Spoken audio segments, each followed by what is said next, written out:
नमस्कार। आप सभी पेरेंट्स, अभिभावकगण, आप सभी को मेरा सादर प्रणाम। अ टोकन ऑफ ग्रेटिट्यूड कि जो पिछला वीडियो मैंने पेरेंटिंग पे बनाया था, आपने काफ़ी अच्छा उसका फीडबैक दिया। Thank you all. Communication with the children, ये एक ऐसा सब्जेक्ट है जिसको ऊपरी तौर पर जब आप देखेंगे तो बहुत सी चीज़ें शायद आपकी जानकारी में होंगी नहीं। आज आपको इसका एक नेक्स्ट फेज में बताता हूँ। देखिए, जो कम्युनिकेशन है वो हर ह्यूमन बीइंग का एक अलग मोड पे होता है। टोटल ह्यूमन रेस को अगर हम बहुत सिंपल तरीके से क्लासिफाई करेंगे तो सिर्फ तीन तरीके की क्लासिफिकेशन निकल के आएंगी। नंबर वन, जिनकी ऑडिटरी कह लें या ऑडियो स्किल्स कह लें बहुत अच्छी होती हैं। नंबर टू, जिनकी चीज़ों को विजुलाइज करने की पावर बहुत अच्छी होती है। और तीसरी है किनेस्थेटिक। ओके, अब होता क्या है, एग्जाम्पल है, मान लीजिए एक टीम है, उसमें 30 मेंबर है, देयर आर 30 मेंबर्स और there is a class having 30 student. हम इसका एवरेज मानते हैं, हम ये नहीं मान रहे कहाँ ज़्यादा है क्या कम है, और ये कोई बीमारी नहीं है, it is just a human nature. तीनों क्वालिटीज़ हर ह्यूमन बीइंग में होती है। फ़र्क ये होता है कि वो एक पर्टिकुलर जो इसकी ये स्किल है वो थोड़ी ज़्यादा होती है, तो इस वजह से क्या होता है कि वो उस चीज़ को बहुत जल्दी ग्रैस्प करता है उस मोड से। ओके, अब क्या हुआ कि टीचर ने, एग्जाम्पल मैं इस क्लास का ले रहा हूँ, हम ये मानते हैं कि टीम, आप टीम लीडर हैं और आपकी टीम में भी इस तरीके के मेंबर्स हैं। 30 मेंबर टीम के मानते हैं अपन, और 30 ही अपन स्टूडेंट मान लेते हैं क्लास में। तो अपन ये मानते हैं कि एवरेज है, there is 10 10 10। Okay, now teacher ने एक हार्ट की फंक्शन के बारे में स्टूडेंट्स को समझाया। जिन बच्चों को ऑडिटरी लर्निंग आती है सबको है, ये है कि उनका ऑडिटरी लर्निंग स्किल्स बहुत अच्छी है। वो क्या होता है कि जब टीचर ये एक्सप्लेन कर रहे हैं कि this is heart, these are the function of the heart, this way the blood comes in, this way the blood goes out, these are arteries, these are sections of the heart, वो सब चीज़ वो तुरंत यूं catch कर लेते हैं। यहाँ क्या होता है कि जो बच्चे चीज़ों को विजुलाइज करके समझते हैं और जो बच्चे किनेस्थेटिक समझते हैं, किनेस्थेटिक मोड से समझते हैं, उनको कुछ कुछ समझ में नहीं आता। टीचर को लग रहा है मैंने सही बोला, टीचर ने बिल्कुल सही बोला, लेकिन उन बाकी दोनों जो ग्रुप है स्टूडेंट्स के, उनकी ऑडिटरी लर्निंग स्किल्स इतनी इंप्रूव नहीं है, इसलिए उनको ये चीज़ें उस लेवल पे समझ में नहीं आती। थोड़ी देर बाद टीचर ने उसी हार्ट का एक डायग्राम अपने बोर्ड पे बनाया। उसको पूरा जैसे ही उन्होंने डायग्राम बनाया, जो बच्चे विजुअल इमेजेस को जल्दी कैप्चर कर लेते हैं उनको वो तुरंत समझ में आ गया। अब तीसरे तरीके की जो रह गई कैटेगरी वो है किनेस्थेटिक वाली। किनेस्थेटिक वाले हैं, अब आप ये देखिए सिचुएशन क्या हुई। 10 स्टूडेंट्स ऑडिटरी वाले हो गए, 10 स्टूडेंट्स विजुअलाइज वाले हो गए, विजुअल इमेजेस से जल्दी समझते हैं, विजुअल लर्निंग से जल्दी समझते हैं।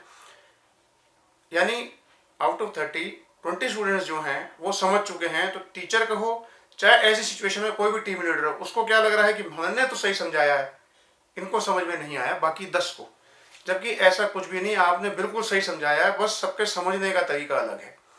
किनेस्थेटिक वालों को क्या होता है, मॉडल फॉर्मेट में समझाना पड़ता है, या फिर उनको जो ये हैंड एक्शन है जो मैं बार बार कर रहा हूँ, आप देख रहे होंगे, वो हैंड एक्शन से चीज़ों को बहुत जल्दी समझते हैं।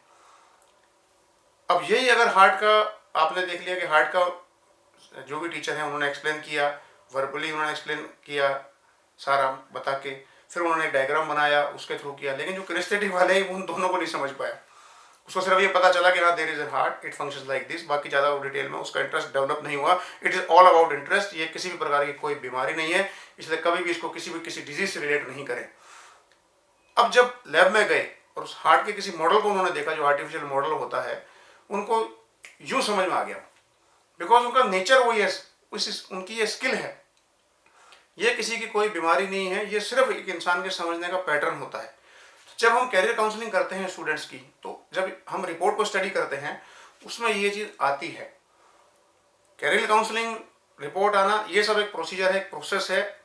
अदर देन दिस प्रोसेस अगर अपन चलते हैं रूटीन में, जब भी आपकी चाहे क्लास है, चाहे आप एक टीम लीडर हैं, आपकी टीम है, और इवन एज अ पेरेंट, आप हमेशा अपने बच्चे की इन क्वालिटीज़ को स्टडी करने की कोशिश कीजिए। इसमें कोई अलग से कोई रॉकेट साइंस नहीं कि आपको लिख के कुछ लिखना है, सिर्फ एक जनरल एक रखें कि भाई आपने उस बच्चे को अगर एक चैप्टर के बारे में कुछ बताया, कोई भी सब्जेक्ट के बारे में, टॉपिक के बारे में, उसने कितनी जल्दी उसको समझा। अगर आपने बताया, वर्बली बताया, उसने ओरली उसको कैच कर लिया, इट मीन्स आपके बच्चे की ऑडियो स्किल्स बहुत बढ़िया है। Now you need to work on the visual skills and kinesthetic skills. Now come to the second point, कि आप बता तो रहे हैं, वो इधर उधर देखे जा रहा है कि भाई आज तो रूम में इतने फ्लाइज हैं, इतने मॉस्किटोज हैं, उसका ध्यान इस पर चल रहा है, उनकी गाड़ी आ गई, वहाँ वो बाइक आ गई। इसका मतलब उसका अट्रैक्शन नहीं है। पर somehow you make a diagram, या आपको कुछ स्लाइड्स दिखाई, आपने इमेजेस दिखाएं, पिक्चर्स दिखाई, आपके बच्चे ने बहुत जल्दी उस चीज़ को कैच कर लिया। आप कह तो रहे थे ना इतनी देर से, पर वो उसको कैच नहीं कर पा रहा था। उसका विजुअल स्किल्स बहुत अच्छा है। किनेस्थेटिक आप समझ गए, उसको एक्शन से समझाना पड़ेगा। एक अब इधर देर इज हैंड एक्शन और there is are some models available, इस तरीके से वो समझाएंगे, वो बहुत जल्दी समझ में आएगा। और कभी ये नहीं समझेंगे कि किनेस्थेटिक वाले बच्चे खराब हैं, ऐसा कुछ भी नहीं है। They are very good in sports, क्योंकि अल्टीमेटली जो फिजिकल मूवमेंट्स है वो समझते हैं, तो अल्टीमेट स्पोर्ट्स में ज़्यादा फिजिकल मूवमेंट होता है ना। तो these type of children are very good in sports. तो अब अगर आपको ये शिकायत रहती है कि मैं मेरे बच्चे मेरी सुन नहीं रहे या बच्चे मुझे समझ नहीं रहे, तो just try these 3 ways, either of one will work.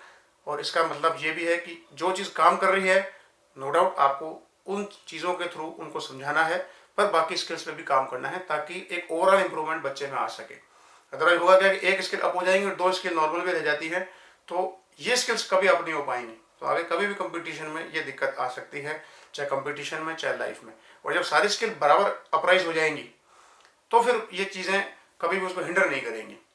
आपको इससे रिलेटेड कोई इन्फॉर्मेशन चाहिए, please feel free to put it in the comment box. I will definitely get in touch with you. Thank you all. Bye bye. Take care. Pada.